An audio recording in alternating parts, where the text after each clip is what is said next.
السلام علیکم ناظرین۔ مومن وہ نہیں جس کی محفل پاک ہو، مومن وہ ہے جس کی تنہائی پاک ہو۔ اچھی گفتگو کرنا اچھے خون کی پہچان ہے۔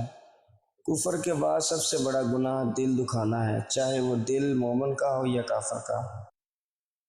خدا کا ڈر اور خدا کا در، یہ دو نعمتیں جسے نصیب ہو جائے، سمجھو اس نے دنیا میں تمام سعادتیں حاصل کر لی ہیں۔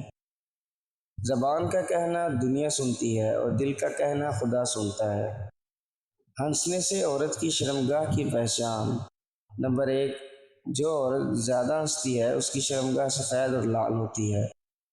نمبر 2، جو عورت کم ہنستی ہے اس کی شرمگاہ لال اور کالی ہوتی ہے۔ نمبر 3، جو عورت خاموش رہتی ہے اس کی شرمگاہ کالی ہوتی ہے۔ آنکھوں کی توبہ حرام چیزیں نہ دیکھنے سے ہوتی ہے۔